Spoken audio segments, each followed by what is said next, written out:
All too often, we perpetuate the forbidden food myth by telling ourselves that we should be ashamed of the foods we enjoy. But according to Dr. Lynn Rossy, author of the audiobook, The Mindfulness-Based Eating Solution, eating should be enjoyable. Today, Dr. Rossy offers practical advice to help you leave restrictions behind and bring curiosity, trust, and your favorite food to the table. Hi, welcome to Your Great Journey. We offer brief tips, techniques, and insights to help you move in positive directions and master big change. For more information, please visit yourgreatjourney.com. Your Great Journey is brought to you by audiobook publisher Wetware Media. Wetware Media publishes a wide variety of personal transformation audiobooks available from any major online audiobook retailer. For more information, please visit wetwaremedia.com. That's wetwaremedia.com. Today, we are sharing an excerpt from the audiobook, The Mindfulness-Based Eating Solution, Proven Strategies to End Overeating, Satisfy Your Hunger, and Savor Your Life, by Dr. Lynn Rossy. This unique, whole-body approach will encourage you to adopt healthy eating habits by showing you how to listen to your body's intuition, uncover the psychological cause of your overeating, and be more mindful during mealtime. In this episode, Dr. Rossy focuses on breaking the forbidden food myth by reminding us that we don't need permission to eat what feels good.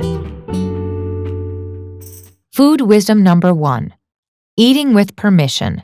No forbidden food. What are forbidden foods? The first foods that come to mind are usually those high in sugar, fat, salt, and calories. These are foods you have determined are off limits and bad. You have overeaten them before due to their propensity for kicking off biological cravings, and you associate them with gaining weight. Forbidden foods are not foods you have decided you don't want to eat anymore because of how they taste, how they make you feel when you eat them, or how they are processed. For instance, if you have truly discovered you don't like or want some kind of junk food or overly processed food, then it is not a forbidden food. Additionally, you may have come to peace with food you are allergic to and no longer want to subject your body to. In other words, you don't have to start eating ho-hos or food that makes you break out in hives, again, if you have decided that you don't like how they taste. Your taste buds like healthier snacks, or you have a wish to feel healthy. If you don't think you forbid any foods, ask yourself whether you have any guilt when you eat. If you feel guilty, or you criticize yourself when you eat it, then it is considered a forbidden food. Remember, the mind can be very clever. Take some time to explore how you talk to yourself about food and whether you have some secretly banned bounty. You can't overcome what you don't acknowledge. Let's review the key issues to expect when you start giving yourself permission to eat. First of all, you may have a lack of trust in yourself. Food often becomes forbidden when you have overeaten it on numerous occasions and probably felt a lack of control. These experiences create a suspiciousness and fear of some types of food and a sense of failure as a person, someone without any willpower. Second, if you forbid food, you will crave it. Third, when you forbid food, you tend to idealize it, making it into something much more desirable than it really is. As you reintroduce your forbidden foods, try to relax and enjoy the process. Bring an attitude of curiosity to eating food you might have avoided or denied yourself in the past. Don't be surprised if you feel a little out of balance. If you are afraid you won't stop eating, that is understandable. Regaining trust in yourself takes time. In fact, at first you may overeat your previously forbidden food. Forgive yourself if this happens, but don't give up. If you continue to let yourself know that anything is allowed, The urgency to have large quantities will eventually dissipate. In fact, research shows that people can tire of eating the same kind of food. It's called habituation. Habituation is a decrease in response to a stimulus after repeated presentations. The more accustomed you are to having something, the less novel it becomes, and the less craving you will have. One caveat to remember, though, is that you need to pay attention when you are eating, or habituation will happen more slowly. When you eat your previously forbidden food, really pay attention. Slow down, savor, and enjoy. A wonderful story of habituation comes from Janine Roth, author of many books on emotional eating. She writes that when she first started on her path of healing from binging and dieting, she initially gave herself permission to eat chocolate chip cookies for 2 weeks straight for every meal. She ate the dough raw. She ate them cooked. By the end of the 2 weeks, she never wanted to see a chocolate chip cookie again. While this is an extreme strategy for overcoming the tendency to binge on a forbidden food, it clearly demonstrates the lengths to which you can go when you give yourself permission with food. She survived and lived to tell the tale of the no longer desired chocolate chip cookie. Be particularly interested and curious about food that produces intense cravings. Having intense cravings for something probably means you are telling yourself you can't have it. You might have a desire for a pleasant experience and an escape from boredom or some other difficult emotion, and you could find yourself obsessing about it. Memories of how wonderful it was in the past may flood your mind. This craving is mental, not biological, and it may make food sound even more delightful than it is. As you begin to eat these revered foods, be aware of the difference between the actual taste and what you tell yourself about the food. When you eat your forbidden food mindfully, sometimes you will actually discover it doesn't taste that great. If it doesn't, stop eating it. For instance, this past Halloween, I told myself that the candy corn someone left lying around at the office would be really great. However, one bite told me otherwise, and I threw out the handful I was ready to throw in my mouth. On the other hand, if you discover you still really like it, eat it and savor it. That is where the permission comes in. You may have anything that you really want. The trick is to eat it mindfully so that you can discover what it tastes like in the present, not when you were 10 years old. Keep being curious about your relationship to food, and you will probably discover many layers of forbidden.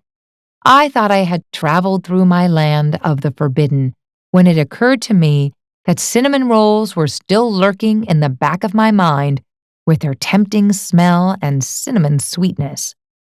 Growing up, my mother made the world's best cinnamon rolls. We always had them on special occasions, particularly on Thanksgiving morning. My fingers would find themselves in the bowl of rising unbaked dough before Mom had a chance to make it into rolls. As a child, I ate cinnamon rolls without guilt and whenever the opportunity arose. As an adult, after my weight gain and subsequent dieting failures, cinnamon rolls became feared, the food to resist. If I ate one, I was afraid I would eat the whole pan. But I knew that I had to get real if I were to have any right to teach mindful, intuitive eating to others. The cinnamon rolls that I feared the most were the Cinnabons. You know the ones, those supersized monstrosities you smell at the airport as soon as you get through security, at least at the St. Louis airport. Cinnabon is right around the corner from the pat-down. I had already overcome my fear of Snickers bars, French fries, chocolate milkshakes, and brownies. One day, I decided I would face the mighty Cinnabon. Successfully through the X-ray machine, could they see my fear? I made my way to the counter and bravely ordered my cinnamon roll. I refused to feel embarrassed, guilty, or any other self-deprecating emotion I might have felt for purchasing that many calories. 730 calories, to be exact, and 37% fat. I would not feel guilty. I had the right to have any food I wanted. I relaxed and calmly gazed at my cinnamon roll and took the first glorious bite. Warm sugar, fat, and cinnamon. Wow! The first bite was pretty great. And then, during the pause between the first and the second bite, I was mindfully eating, of course, I felt the rush of sugar in my body, similar to the rush I got many years ago when I experimented with drugs. This realization gave me pause. Okay, I took the second bite anyway. This taste wasn't as good, and I could sense that I would be sick to my stomach if I continued to eat it. I got up and found the nearest waste can. I really didn't want any more, and the glisten of the cinnamon roll has been tarnished forever. One at a time, the battle with forbidden foods can be met and overcome. The result is freedom. Not freedom to gorge yourself with all the food you want, but freedom to discover whether what you think you want is really appealing. If it is, eat it with pleasure. If it's not as good as you thought it would be, you can stop obsessing about it. Wouldn't it be nice to stop obsessing about the food you think you can't have? Of course, there are always exceptions, and when it comes to food, the complexity of the issues are profoundly humbling. First, the no forbidden food philosophy is not meant to override medical advice you have been given by your healthcare provider about how to manage a medical condition that requires a certain diet. Mindfulness can help you understand and appreciate the reasons for these directives. Mainly, you will notice that when you eat certain foods, you get sick and sabotage your health. A compassionate, kind approach to your body, a mindful approach, would be to pay attention and be open to the right action for your body. What is the impact of eating food that is not recommended? What are other foods you can learn to appreciate and enjoy that honor and respect your body? Instead of looking at the don'ts and reacting to them, can you find other types of food that bring you pleasure so you don't feel deprived? Second, if you were introducing your forbidden foods when you feel emotional, for example, sad, lonely, bored, stressed, anxious, angry, it will be more difficult not to overeat. Binging on food generally results from a combination of the content of the food, for example, high in sugar, fat, or salt, negative self-talk, and your emotional state. We will talk much more about these topics later. Stay tuned. For now, try introducing your forbidden foods when you are in a relatively peaceful or relaxed mood. Thanks for listening to this excerpt from the audiobook, The Mindfulness-Based Eating Solution. Proven strategies to end overeating, satisfy your hunger, and savor your life. You can purchase the complete audiobook from any major online audiobook retailer.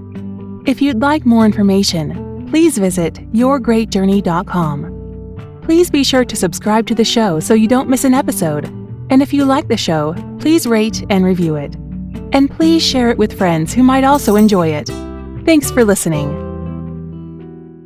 Your Great Journey is brought to you by audiobook publisher Wetware Media. Wetware Media publishes a wide variety of personal transformation audiobooks available from any major online audiobook retailer.